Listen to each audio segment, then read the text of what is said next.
Alors, comment on peut déterminer l'équation de cette droite à partir du concept de la pente et de l'ordonnée à l'origine? La première chose que tu vas faire, c'est que tu vas choisir n'importe quel deux beaux points sur la droite. Alors, il y a une infinité de points sur cette droite-ci. Donc, par exemple, ça c'est un point, mais c'est pas un beau point que je suis capable de lire parce que c'est entre mes cases. Alors, on va s'assurer de choisir un beau point. Alors, sur ce graphique, un beau point serait celui-ci, où est-ce que on a trouvé, si on voulait écrire les coordonnées du point, on pourrait même le faire. Alors, c'était 1, 2, 3, moins 3. 1, 2, 3, moins 3. Alors, on a le point moins 3, moins 3. Si on voulait l'écrire, on l'écrirait comme ça. Mais c'est même pas nécessaire pour l'instant d'écrire le point. On veut juste bien identifier un point sur notre graphique. On trouve un deuxième beau point, n'importe lequel, ça ne dérange pas. J'ai trouvé ici un beau point à 2, 7. Alors, si je voulais l'écrire, je pourrais écrire les coordonnées 2, 7 pour ce deuxième beau point que je viens de trouver. Mais encore une fois, pas nécessaire d'écrire les coordonnées pour cette méthode-ci. Je peux ensuite regarder le déplacement vertical. Quel est mon delta Y en d'autres mots?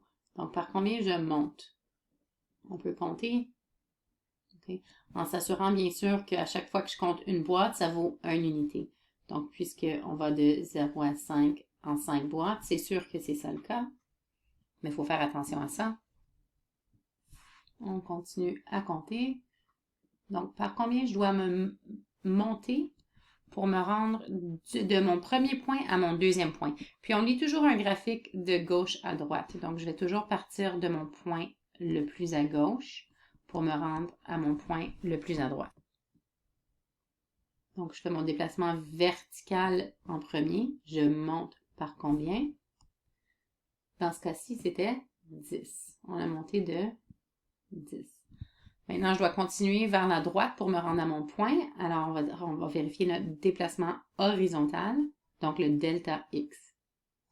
J'ai compté mes bons et donc mon delta X, puisque chaque boîte vaut 1 unité, mon delta X était égal à... Oups, mon delta X, parce que je suis en train de me déplacer selon l'axe des X, c'est égal à 5. Alors maintenant, on peut calculer notre pente. Donc, la pente, on se souvient, ça peut nous donner de l'information par rapport au niveau d'inclinaison de la droite. Une grande pente veut dire que j'ai une droite à pic. Une petite pente veut dire que j'ai une pente qui n'est pas à pic. Et par définition, la pente, c'est toujours delta Y sur delta X, ma variation verticale sur la variation horizontale.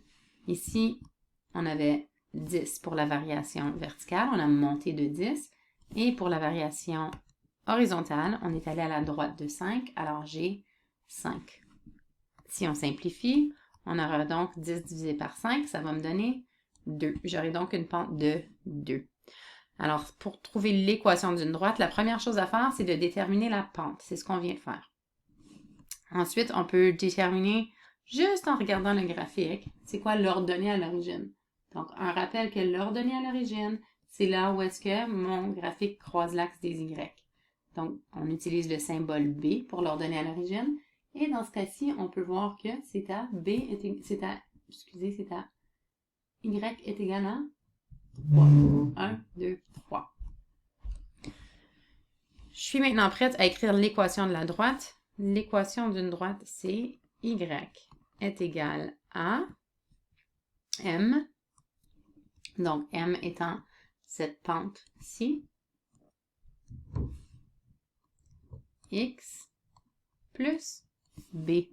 B étant l'ordonnée à l'origine qu'on vient de trouver juste en regardant notre graphique. Et on a maintenant l'équation de la droite. Y est égal à 2x plus 3. On va regarder un deuxième exemple.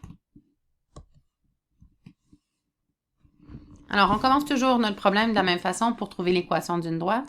On choisit n'importe quel deux beaux points sur la ligne. Alors, si tu choisis un point différent que quelqu'un d'autre, c'est pas grave, votre pente sera la même parce que c'est un rapport. Je peux choisir, par exemple, ces 2 points-ci. Alors, comment est-ce que cette question est différente de notre question précédente? Ici, pour me rendre du point, et encore une fois, c'est toujours de la gauche à droite. Alors, je vais me rendre de ce point-ci à ce point-là. On part toujours, comme quand on lit un livre, on lit de gauche à droite, on va lire un graphique de gauche à droite. Cette fois-ci, on fait toujours vertical avant horizontal. Alors, pour me rendre à mon prochain point, je vais devoir descendre. Et voici comment cette question est différente de l'autre. Alors, on va descendre de 1, 2, 3, 4 et jusqu'à 12. Alors, notre déplacement vertical sera égal à moins 12. OK? Donc, pourquoi le moins? Parce qu'on descend. Alors, si tu dois descendre, on dira qu'on aura un delta Y négatif. Je vais juste changer la couleur pour qu'on garde la même couleur qu'on avait pris dans notre exemple précédente. Et on va faire la même chose ici maintenant pour me rendre à la valeur de mon prochain point. Je dois me déplacer de combien vers la droite? On part de là où on était. 1, 2, 3, 4, 5, 6, 7 et 8. Alors, mon delta X, le déplacement horizontal, sera égal à 8. Alors, la pente sera égale, toujours, par définition, c'est delta Y sur delta X. Alors, mon delta Y sur mon delta X, le déplacement vertical sur le déplacement horizontal. Dans ce cas-ci, on va avoir une pente négative à cause du moins 12. Je suis descendue. OK, donc moins 12 sur 8, ce qui va me donner, on peut simplifier cette fraction en divisant par 4. Donc 12 divisé par 4, ça va me donner 3. 8 divisé par 4, ça va me donner 2. Donc, j'ai une pente de moins 3,5. Si on voulait, on pourrait écrire aussi moins 1,5 ou moins 1,5, mais pour les pentes, on préfère le mettre sous forme fractionnaire. J'ai maintenant la pente. Tout ce qui me reste à faire, c'est déterminer l'ordonnée à l'origine en regardant où est-ce que cette droite croise l'axe des Y. Alors ici, c'est à B est égal à 1. Maintenant, on est prêt à écrire l'équation de la droite. Je vais changer la couleur de ma pente à mauve pour que ce soit consistant avec l'exemple précédent encore une fois. Et cette fois-ci, on va écrire l'équation de la droite. Je vais l'écrire juste ici puisque j'ai de l'espace ici. Donc, Y est égal à M, qui était la pente, moins 3,5, X, plus. Alors, ce que j'écris en noir, c'est tout le temps la même chose. Ce qui va changer, c'est la pente et l'ordonnée à l'origine. Alors, voici l'équation de notre droite. Donc, ce serait la réponse finale ici. L'équation de cette droite-là sera Y est égal à moins 3,5, X plus